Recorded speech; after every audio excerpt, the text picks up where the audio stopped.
Davis steps under center. Gibson and McClendon behind him. Davis with motion by Richard. Will give the ball to McClendon. He leaps. Oh, he doesn't get in. He fumbled the football. Carolina holds. The game is over. And Carolina has won the game. Finley to throw. Over the middle, intercepted. Wolford again. Wolford the other way at the 30, the 40. Wolford to midfield. Miles Wolford with the pick. The Heels on the doorstep of an enormous victory. Left side of the line. Hood standing to Williams' right. Williams going to throw. One-on-one. Davis has it. Touchdown. Carolina wins. Carolina is the Coastal Division champion. Bernard fields it at the 26. Heading to the far side. Gio at the 35. Gio is at the 50. No, he's not. Yes, he is. Gio is going to take it for a touchdown. Are you kidding me? Connor Barth for the possible win. Snap, spot, kick away, high enough, long enough. It's good! It's good! Carolina has won the game on a 42-yard field goal by freshman Connor Barth. Good gosh, dirty. This is the Heel Tough Blog Podcast.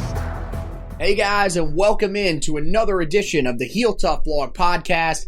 It's Anthony Pagnotta back with you guys, as always, and we are just a couple of days away from Tony Grimes' commitment, but we are going to be talking about a couple of different things, so that means that Josh Marlowe is back with me as my co-host for this week, and buddy, well, I'm glad that you were able to drag yourself onto the podcast after I beat you down in terms of the home and home series vote that we took on Twitter the other day. I'm going to take a celebratory victory lap on the podcast today. I'm assuming that you're going to be okay with that.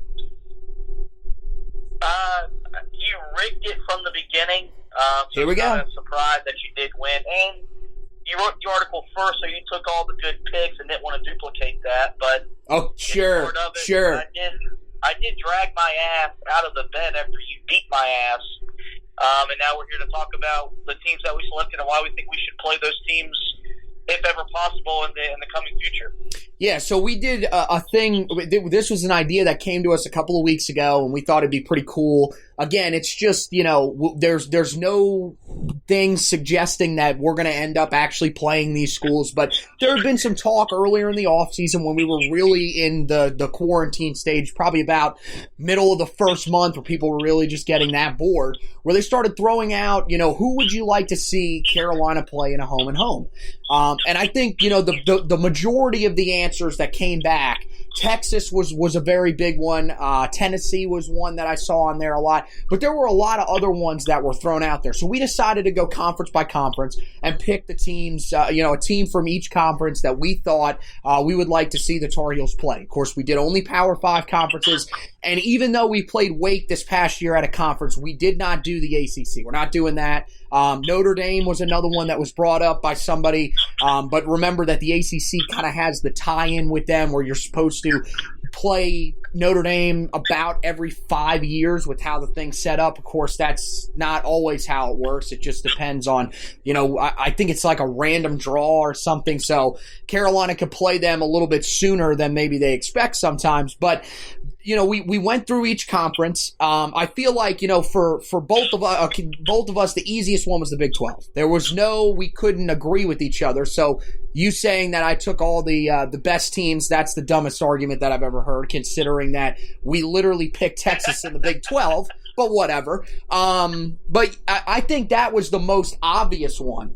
And, for obvious reasons, Mac Brown's ties there. They still are kind of a college football power. If you go there and win, or even if they come to you and you win, it's still seen as a big win. They're a team that, look, just a couple of years ago, they were right in the New Year's Six Bowl game, and then this past year right in the hunt in most people's preseason rankings to be right back in the New Year's Six, or potentially even be in the college football playoff. Now, that didn't work out quite as well as many people hoped, but it still feels like that's one of those teams where just about everybody, if you look at the Big 12, would kind of select. I think, another, our other guy that we have here, of course, that is on the podcast with us, Zach Hubbard, he decided to throw up his group, a group of his own, ones that neither one of us had picked. He picked Baylor as his other option, but I think that, the Big 12, at least in that conversation, and at least from my standpoint, was definitely the easiest one to pick, and I'm assuming it's the same for you. Yeah, and that's why we both, right off the top of the head, went Texas. And there's many different reasons as you pick Texas, mainly is relationship that they have with Mack Brown, but also, like you said, even though they haven't been the Texas that we grew up watching, that's still a big-name program. If you go there and win, or they come to Carolina and win, it's going to be recognized as a big deal. And, the thing I looked at every time that I picked an opponent for Carolina to go play, the thing I wanted to do was go put us in a unique environment. And although Texas is probably the best environment in the Big 12, it's still one of the better, places to go watch a college football game. And then on the flip side, if you brought that team to Chapel Hill, what kind of excitement would that draw? And Texas would bring a lot of excitement because of their name, their history, and their tradition. It's kind of funny. Colin Cowherd put up a thing up the other day about Tier 1 programs, and he put USC up there, and everyone kind of gave him some flack because I don't believe Texas was listed, but Texas is still a Tier 1 program in a lot of people's mind because of everything they have to offer. And for Carolina and for Mack Brown, if you go there and you win, that's a lot bigger than beating Wake Forest, and it's going to put you in the discussion as a legitimate contender to make it into the college football playoff, which is the ultimate goal. And that's why this discussion was brought up, because non-conference resumes are becoming more and more important in the playoff committee's decision to who they're going to put in. So if you get a win like Texas on your resume, it's hard for them to leave you out at the end of a regular season. Well, Colin Cowherd's list is one of the dumbest things that I've ever seen in my entire life, because he had USC as a Tier 1 program, but somehow Clemson, after all they've done recently, remember they had a period of time during the 80s where they were very successful as well, not listed as a Tier 1 program at this point. So I thought that, that thing coming out this week was horrible for him, amazing for me, because guess who my pick of the Pac-12 was? USC. One of those weird ones where Carolina has never lost to USC. They're 2-0. Now it was 1958, and then they beat them again in 1993. But at the same time, Carolina, I think that would be a really good test for them, because even if USC has to come to Chapel Hill, they're always a team that you really, especially over the last few years, you just can't really get a read on where they're at as a program, because they've had some big-time wins. You look at who they've got at quarterback now, and Keaton Slovis, who's really good. They still recruit on an extremely high level. So you would think that they're still going to provide a really good challenge for Carolina. But again, it's sort of the theme that I went with a lot of my teams, which was sort of a changing of the guard type feel. These teams that once were considered power programs now are kind of on the borderline, and a chance for Carolina, who has always been deemed a sleeping giant and is right back in the thick of that now with Mack Brown back on campus. There was a thing put out the other day by Barton Simmons, along with some of the other 24/7 sports writers, but Barton Simmons said that Carolina is going to be the next team that's going to bring home their first national championship. So in a lot of people's minds, Carolina is right back where they were probably after the 2015 season, where people said this team could be that next program on the cusp of becoming a year-in, year-out contender. And so I feel like USC would be a really good chance for them to prove that. It's another team that no matter what, if you beat them, it's seen as a big win, especially if you go out to the LA Coliseum and beat them out there. But you went a different direction. You went with a team that Carolina's never played before, and I thought it was very interesting. But why would you want to see the Oregon Ducks come to Chapel Hill and then travel out to Oregon to play them in Eugene? Yeah, like I wrote about, I think the easy answer would have been USC or UCLA for, location and tradition that both of those programs have had at one time in the sport. Oregon's been the best consistent program in the Pac-12 really since Chip Kelly got there and got that thing running. And they're coming off winning the Rose Bowl this past year. They've been in the college football playoff. They've been in multiple New Year's Six bowl games. And kind of where Carolina is right now. Another writer picked them to be their first school to win their first national championship in that 24/7 Sports article that you just mentioned. So I feel like for Carolina, it's a good measuring stick. It's not the changing of the guard like for USC is for you, but for Carolina, how do you stack up with a program that's been a little bit more successful than you've been recently over the last decade or so, but they're kind of in the same spot. And then you got to look at you look at some fun things about it. Autzen Stadium is one of the more unique environments, especially at night. It's not easy to go there and win. I still think while their fan base wouldn't travel to Chapel Hill, it would still be a buzz around campus if Oregon showed up. I'd love to see the uniform combinations that both teams would would wear, whether it's in Oregon, whether it's in Carolina, mainly the Ducks, but Carolina's gotten flashy the past couple of years, and Mack Brown's going to continue to do that because it helps with recruiting. So that would be fun, but I feel like that's just another way for Carolina to gauge how far have they come under Mack Brown. They took a big step last year winning those 7 games. When you beat a team like Oregon who just won the Rose Bowl, that's going to say a lot to another message to the country that Carolina football is a team to be reckoned with. Well, to be fair, USC is only a few years removed from the last time that they were in the Rose Bowl, although that doesn't seem to be helping Clay Helton's case. But those two conferences really were pretty easy. I felt like those two had 1 or 2, maybe at the max 3 teams that we could really get behind. And so then we moved on to the 2 conferences that were a little bit tougher. I think we'll leave the Big Ten for last because to me that was the toughest because there's really just no there's not a ton of former history there. There's not really an established disagreement between the fan bases like there is with some of the SEC fan bases. I know a lot of people, South Carolina was a big one that we saw a lot of.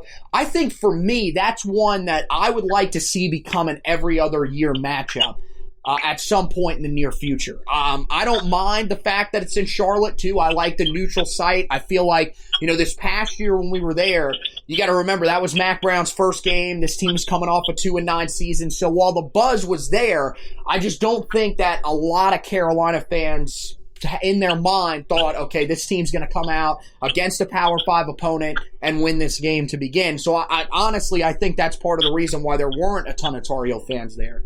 But I think if they held that game in Charlotte in coming years, you would get about a 50-50 split, and I'd be okay with playing that game there. I know, some people, there was one guy that told me we need to go for the gauntlet. He wants to play Alabama and LSU instead. I don't think that Carolina's quite ready for either of those teams. That's another thing that I did when I looked at the teams that I put on my list is who do I think that Carolina can compete with and potentially beat. I'm not saying that I'm going in looking, okay, well, I'm picking teams that Carolina can only beat. But at the same time, I don't want to pick a team like Alabama who, if they're fully healthy, unlike they were for most of last year, they are about 3 or 4 deep at each position. Carolina's just not there yet. And I don't think that would be smart to try to schedule a home-and-home with a team like that. Same thing with LSU. They've gotten to that point, coming off a national championship. I would not want anything to do with going to Baton Rouge and playing them at night. So I feel like those two were kind of left off. And then I don't know about you, and I'd be interested to hear what you have to say on this one. Georgia was one that was thrown out a lot, but I feel like playing them a few years ago in Atlanta back in 2016, I think that takes some of the steam out of that because we've seen that recently. Now, granted, it wasn't a home-and-home, but I feel like we've played them recently, and that feels like one that we've seen it, but we don't. To me, I wouldn't really be overly thrilled to see it again. I think there's better matchups there. Yeah, I mean, you bring that up. We just recently played them. It didn't end well for Carolina, and so that's one of the reasons why I left them off. And I agreed with you. Alabama, hell no. I don't feel like Carolina's in a position right now, and they may never ever be to go there and try to beat them or rate them to Carolina and try to win just because of how good Nick Saban has that thing going. Even though LSU is losing a lot from that team that won the national championship, still a lot of depth. And still a lot of talent in Baton Rouge. I love the environment, but don't see Carolina being competitive. And that's why I'll go ahead and just answer why I took Florida. Yeah, I think if Larry Fedora would have been here, this would have been even better because of how much emphasis that staff put on recruiting in that state. Would have been a big deal. You took Tennessee. I didn't want to double up again like we did with Texas, but Florida still provides everything that I want Carolina to have. They're going to give you a fun, tough environment in the swamp. Mm-hmm. They're going to, when they come to Carolina, they're going to bring excitement. They're going to, give a good crowd, which is something that we need. But also, it's a measuring stick as well. I told you the other day, you called me an idiot. I think Florida's going to win the SEC this year. So that tells you where I think Dan Mullen has that program already. I think they're going to be a team for the next decade, so it's going to be in the conversation to make the college football playoff and win a national championship. So and that's what Carolina's striving to get to. They offer what we're trying to get in terms of a task and a challenge. So, that's why I went Florida. But I do think Tennessee was the more obvious answer here, and that's why you took them. Well, it just feels obvious, and I'm not going to get into how much of an idiot you are for picking Florida over Alabama to win the SEC. That's a completely different show that we would have to start up, which may or may not happen if we continue this unbelievable quarantine that's driving us nuts. But I went Tennessee because, you look at the rivalry really that's there. I didn't realize it until really just recently when they started, Tennessee started recruiting very well once again.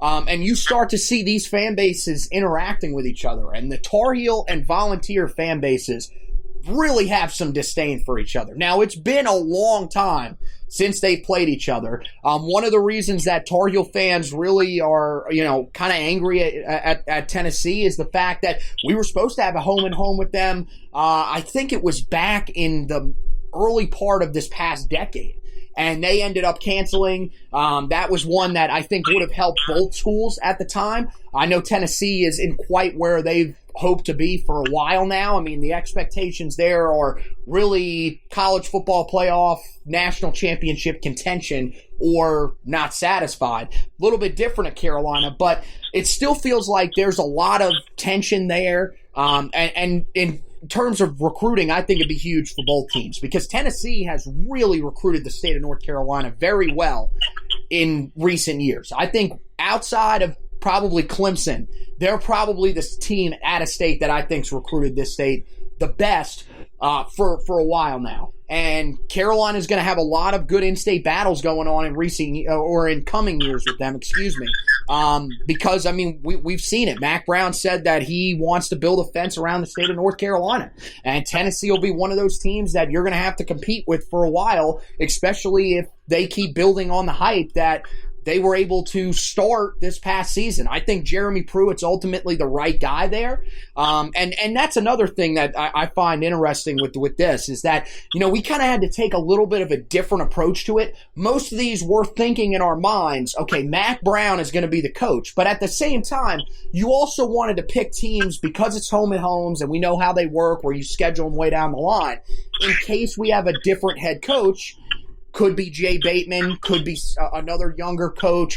You want to pick matchups that would still be interesting, going forward. So I feel like Tennessee's another one of those ones that you could do that with.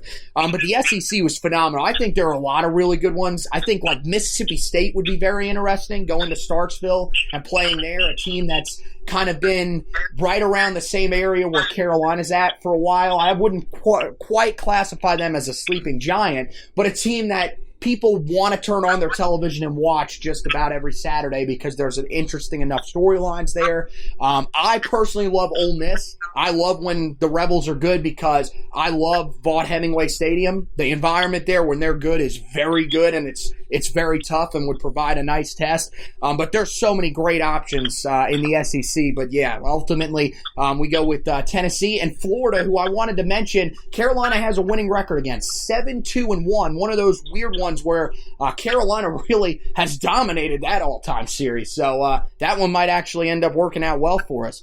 Then we'll go over and we'll wrap it up with the Big Ten, our look at the Big Ten. Again, as we said, plenty of great options. I mean, you can go into the Big Ten West. Just about any team out there is a pretty solid matchup because basically, let's just say it, they're just about all the same team out in the Big Ten West. I mean, Wisconsin's been the most dominant for a couple of years. But really, I mean, every other team out there, you could put them in any order just about any other year, and they'd probably finish in a completely different order because they're all just in about the same spot.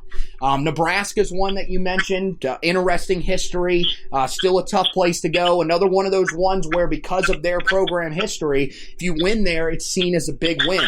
And then, you go over to the Big Ten East, and I think that was kind of where we were going to make our pick from without a doubt. I think Ohio State, like with Alabama, a little bit too much to ask because they're one of those teams now, and especially with how well they're recruiting on the recruiting trail currently, they're going to be as deep as any team in the country. I just don't think Carolina's ready for that yet. Michigan State was another one that we bounced around between us, but ultimately we decided to go with the other two contenders in the Big Ten East, and I'll let you start out with who you went with first. Yeah, I took Penn State. You mentioned Ohio State's a little too much to ask. And, when I was going through and eliminating the process, the Big Ten West had a lot to offer because there's so many good teams. But I feel like the East is where you've got the great teams. And I think Penn State's one of those teams that is a great team. I grew up kind of a secondary Penn State fan because my dad loved Joe Paterno and what he stood for before everything came out about the program earlier in 2010, 2011. So, that kind of played into it. But when I was going through and they met every part of the criteria that I made up to get this to happen. Great environment for Carolina to go to. You wouldn't necessarily get the whiteout because that's only for a home Big Ten game. Right. But you're still going to get 100,000 fans yelling and screaming, and there won't be a lot of Carolina fans. So you get a tough environment. They're a program that's been on the verge of making the college football playoff a couple of times. James Franklin has got that program rolling on the field and off the field recruiting. So it's another measuring stick. They haven't played since 1943, so there's no relevancy there, like there was with Tennessee, not Georgia or Tennessee. I'm misspeaking now. So you don't have to worry about that. And so it's a great program. It's a proud program. You bring them to Carolina, they're going to bring a fan base. They're going to bring an environment that's going to have our fan base jacked up and ready to go. And if you beat them, it's going to vault you into the conversation of a team that's going to be reckoned with for the long haul of the season, which is what you're looking at for a non-conference slate. Yeah, Carolina, you mentioned that they've only had one matchup before. That was in 1943. Carolina got the win there. And I went with Michigan. I think, you talk about a great environment. Man, going to the big house playing in front of 100,000 people, that's going to be difficult. And I kind of like the matchup from what we've known about their program for a while now, and what we think Carolina is going to become. Carolina looks like this program, no matter where they go going forward, they're going to have the offensive talent because, let's just face it, the state of North Carolina in recent years, the best side of the ball that they've produced has been offensive talent. And I think that's where Carolina is going to stay. They're going to be a team that's going to have to put up points to win. And you would be going up against a Michigan team that historically, and even to this day under Don Brown on defense, is one of the best defensive teams in the country.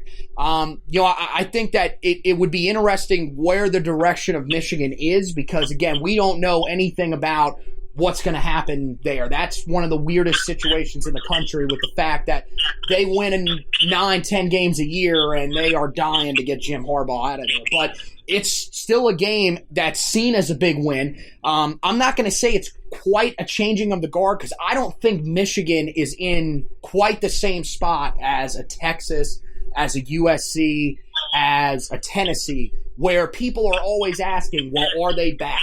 Michigan is a very consistent team year in and year out. They simply have one problem. They can't beat Ohio State. So they're a very good football team, and I think it'd be a great matchup for Carolina. I think it'd be a great test, going forward if it was to happen a couple of years down the road. I think, that'd be a nice test for Drake May and Carolina's offense. Those are the types of games that would get you ready for the NFL, and that's one that if you win that game, no matter if you bring them to Chapel Hill or if you go there and win, you're going to be vaulted into contention for the college football playoff immediately. That's a huge win. As long as you take care of business on the rest of your schedule, that's a massive win. So I feel like, there's a lot of interest there. And I think that this was a fun little project that we were able to do. We want to, thank anybody that reached out to us and sort of gave their comments on the situation. Of course, we are glad that we got so much interaction on this. I was definitely not expecting as much interaction as we did get. I thought there'd be some people, of course, that would read it, but I was not expecting we'd see all these people coming out and saying, who they would want to see, and so many different picks as well. A lot of different picks all over the board. So we want to thank you guys for participating in that. We'll move on and talk a little bit about everything that's going on really in the general world of college football. And that was one of the main things that we were wanting to do with this edition of the podcast because, well, we can't really ignore what's been going on with all these guys returning to campus and the numbers that we've seen coming out of some of these places. Places like Kansas State, where 14 guys tested positive for coronavirus, ended up having to shut down their facilities for 2 weeks. You got Clemson, 23 players test positive. I know a lot of people were pointing to the march that they had on campus, and that's something that I think we can all we all look at and say there is a chance that could possibly be included. But if we're being honest, look, that's something that honestly is probably worth getting sick over. That's a reason why they did that, because they stood up for something they believed in. But we're not trying to get all political on here. Really, the main thing that we're trying to focus on is, with all these numbers popping up, is there going to be a chance that this football season is going to get played still? I feel like when people saw those numbers pop up, the immediate reaction was that it's going to be tough to play college football this year. I think really most of us have kind of known that throughout the summer. And then you get the response from Anthony Fauci, who has been the guy that's kind of been heading up everything for coronavirus. And again, that's another issue that's kind of been politicized. But really just I want to focus on what he said for the NFL, which is that he believes that there needs to be a bubble in place for the NFL, which would be difficult enough with 32 teams. There's no way that they would be able to put these guys in a bubble in college football and be able to play this season. You're talking about having to cram 120 plus teams into, who knows, a certain city, a certain set of cities. There's no way that that's going to happen. So, as we sit here on June 25th, where are you at with, the possibility of this college football season being played? I'm still optimistic, because that's the only thing we have right now is just to have hope and optimism. There is going to be a season, because we've been without sports since March. But I do think there are going to be repercussions to if there are a season. I think it'll be you maybe only play your conference opponents. I don't think you'll see the non-conference games get played. I know that's been brought up, and because that way you're still not maybe losing as much money as your potential to be. I think that's what's going to boil down to this. Can these athletic departments afford to lose the money? And the simple answer is most of them are no. And so that's where the money's going to play a factor. Then you guys are, okay, can you push it back into the spring? But if you put it in the spring, that's just going to mess up, the next season and the next season after that. So they're going to try to do it in the fall. It's, we knew with these players coming back that the numbers were going to be out there, and with the more testing, there's going to be more cases developed. I know our president made a comment about the other week to slow down the testing, which doesn't make any sense to me, but, that's what he had to say. And so I think it's just something that, it's going to be year by, or, case by case. Mm-hmm. I'm mad at I don't think the West Coast schools will play. Schools in California probably won't be allowed to play. So it may be a regionalized college football season with just the schools in the Midwest and the South. And so, I don't know, but right now, as of June 25th, I'm going to act as if we're going to have a season, because everything we're doing right now is still leading us up to the first weekend of September. There's going to be college football. Well, that's what I've been telling people, too, on social media, is that, look, everything that the NCAA is doing right now is showing that they are going to do everything possible to have the season in the fall. There is no way that they are going to just abandon that now and just decide, okay, we're going to go from here and try to find some other time to do it. No, they're going to stick with this time plan as long as they possibly can. And then if it comes to the fact that they just won't be able to play these games, there's just way too much risk, then they'll go ahead and say, look, now we're not going to play it. There were some interesting points brought up. I know a lot of people were talking to me on social media about the fact that guys are getting on campus, so now they're going to be away from really the outside world. That'll allow them to sort of, go through quarantine for about 14 days. And then be clear of the virus, and once it gets out of the team, it should be fine. I understand what they're saying, but I think that the thing that people have to realize is that the only way that this season probably happens in the fall, if there is not a vaccine in place, which we don't think there's going to be as of right now. They said that could be coming sometime in the winter, probably early next year. I think the thing that we've got to realize is you're basically asking these guys to shut themselves off completely from the outside world going forward. Basically, when you return to campus, that's the last time that you see your family until after this is over. And the other thing is that you're basically telling them they are not going to class. They are going to have to do everything online. Without a doubt, that's just how it's going to have to work, which I think for athletes in general, that might be the direction that they're going to go in. And I know a lot of people, their response to me with that was, well, I think a lot of these guys would buy in and be willing to do that. I think the numbers are probably not as high as you would think. I think there are a lot of guys that would say, I don't know about that.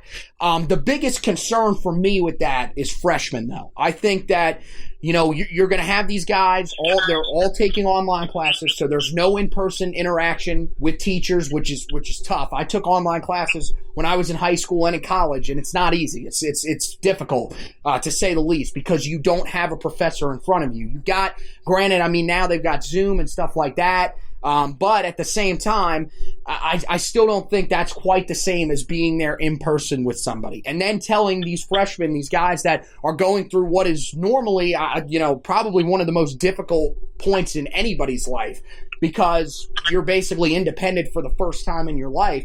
Hey, by the way, you can't see your family, you can't see your friends, you can't walk around campus, you can't do this. You literally have to stay in place and make sure that you're not making contact with anybody because we need to be able to play this football season. I think that's just a really, really tough ask. I don't know if maybe that's how everybody else feels. I think that, I haven't been able to talk to any of the players. I'd like to hear what their opinions would be on it. But I feel like it's going to be really tough to sell them on that idea. But at the same time, like you talked about, the athletic departments are going to need this. They cannot afford to miss a football season. We've seen already certain schools, Cincinnati having to cancel women's soccer. I know that ECU had to cancel a lot of sports. App State has dropped a lot of sports. You're going to see that, especially for the lower tier schools. Anyone outside of the Power 5, most of their athletic programs, if they do not play this season, will fold. So I think, the spring football thing, I think in a lot of people's minds, like you said, it's going to mess up the schedule going forward.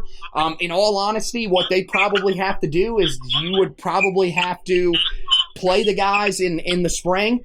And then in the fall, you'd have to have certain restrictions on how much they're allowed to play, or you'd have to have restrictions in the spring on how much they're allowed to play.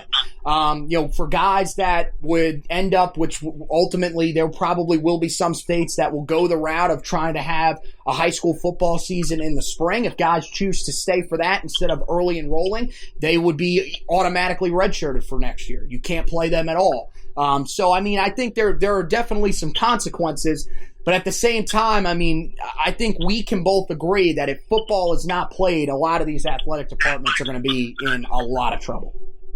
Yeah, we just saw where Michigan reported today they're going to lose roughly $30 million in revenue. That's a power program that, is already projecting losses. and the football season may even still be played. You also got to remember, if you're asking these kids to play, you're asking them to play for free.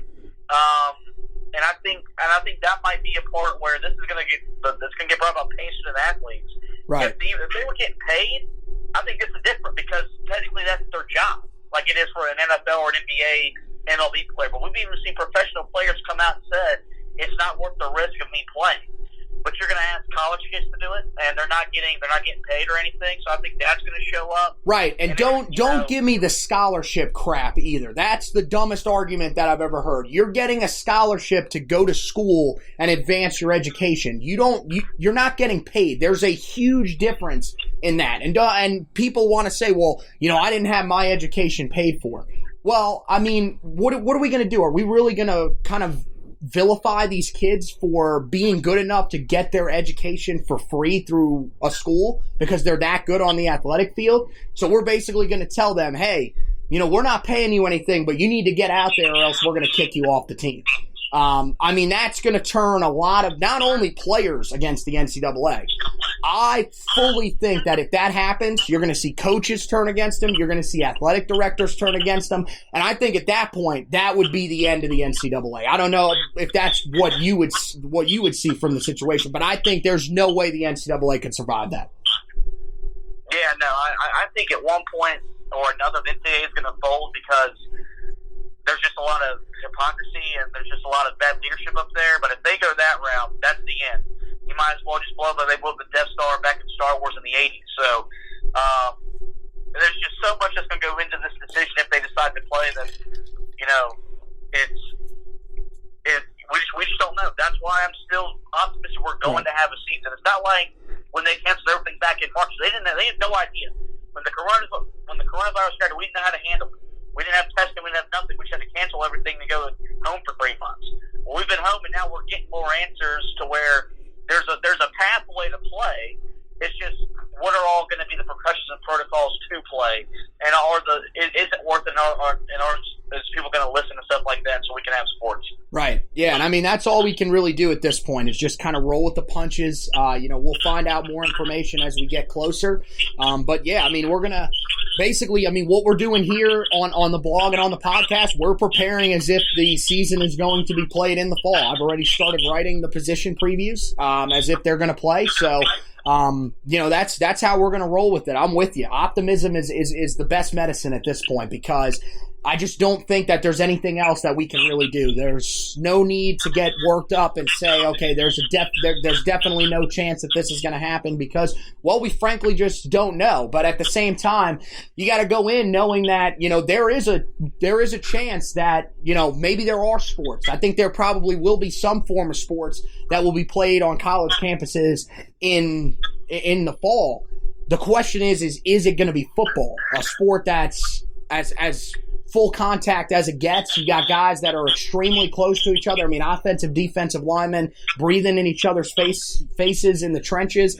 So ultimately, who knows? We could see the switch to spring. We could see baseball played in the fall, something like that. We just have to kind of be prepared for everything. And we'll, of course, keep you updated on everything coronavirus and how it's affecting Carolina going forward. And look out for those position previews as long as we head into the month of July with them still planning on allowing us to play football in the fall. We're going to have those come out. And you guys will be able to read those, look at each position breakdown and kind of determine where you think that unit's going to be. I think a lot of people were very excited the other day when Athlon Sports released their position rankings for the ACC, the position group rankings. And Carolina was ranked really high in just about every position group. This is setting up to be a really exciting 2020 year, and of course, we'll have you covered with everything on that. Before we get out of here, just a couple other things that we wanted to talk about.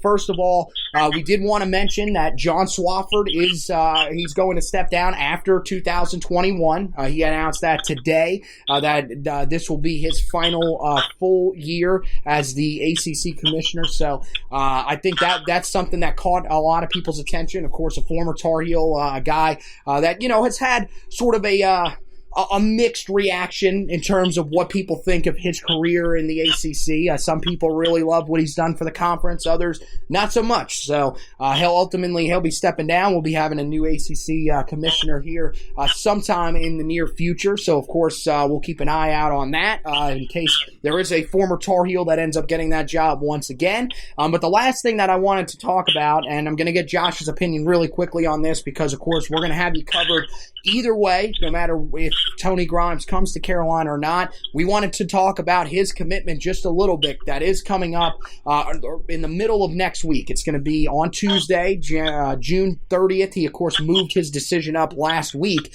and Carolina is firmly in the driver's seat right now. There's still a slim chance, of course, that a team like Texas A&M or Georgia could potentially sneak in there and steal his commitment. It's hard to get overly confident just yet because, anything can happen in recruiting, especially during these times where you just don't know where guys' mindsets are at.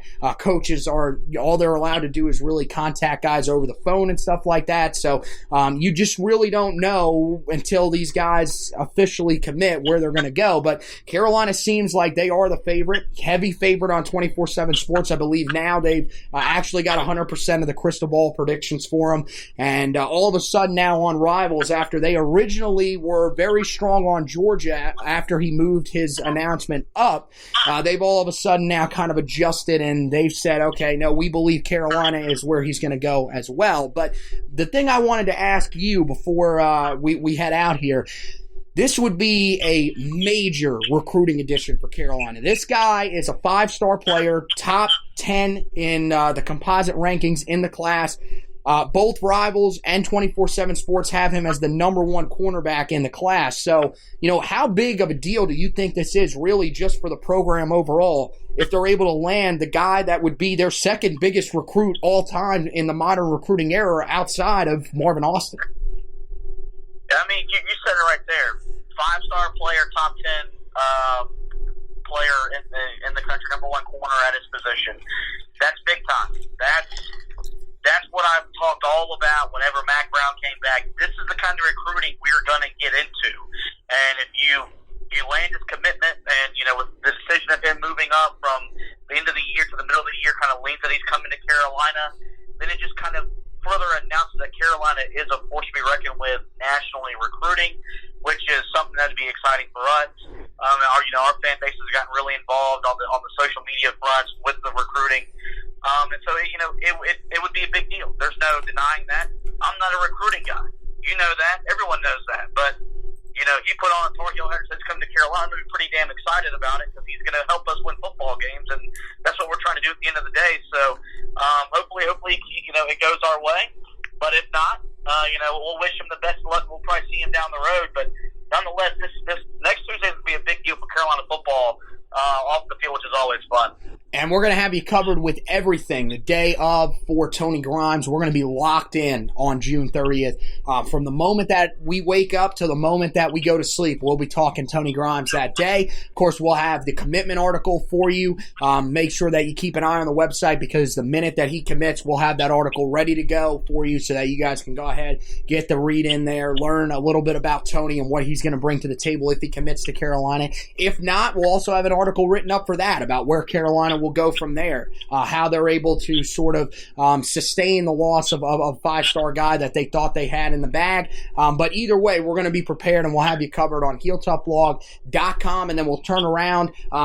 He doesn't have a commitment time just yet, but if possible, we're literally going to have moment after reaction. If he announces at night and Zach can do it, we're gonna come on right after he announces, give you immediate reaction, really break down him as a player, and have that for you guys. And of course, again, if he ends up going elsewhere, me and Zach will have immediate reaction to that. But that's going to be a huge day, so make sure that you're keeping an eye on the website.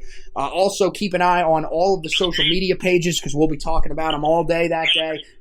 You can find us on Facebook at Heel Tough Blog. That's the Facebook page that we have. Of course, you can also find us on Twitter at Heel Tough Blog on Twitter, or you can just look me up. I tweet out everything that we put on the website or through the podcast feed, so you guys can check all that out at HTB Anthony on Twitter. We'll have you covered and locked in on Tony Grimes' big commitment coming up on Tuesday. So once again, want to thank Josh for coming on with us today, talking a little bit about that very interesting home and home series that we did, the COVID-19 stuff. Of course, we're going to have you covered as we go up to the season. We have all sorts of great stuff that we're going to be coming out with. We're going to do the same things that we normally do. We'll have guys to keep an eye on for breakout seasons, so our breakout players that we'll have. We'll have, of course, all of the in-depth position previews, which I'm really excited about, even though we may end up having to hold off on them if they end up delaying the season. But either way, it's still going to be a very exciting year because Carolina is a team that right now most people favor to win the ACC Coastal. So we're going to have you covered leading up to the season, all on HeelToughBlog.com. Of course, once again, we want to encourage you to like and subscribe to the podcast feed wherever you listen to your podcast. So make sure you rate, review, and subscribe so that we can not only see what you have to say, but we also want to help move up the rankings a little bit so that some of the people that haven't quite found the podcast yet can find their way into the Heel Tough Blog family and join us here every time that we do a podcast. So once again, want to thank Josh for hosting with me today. Want to thank you guys for listening, and as always, go Tar Heels.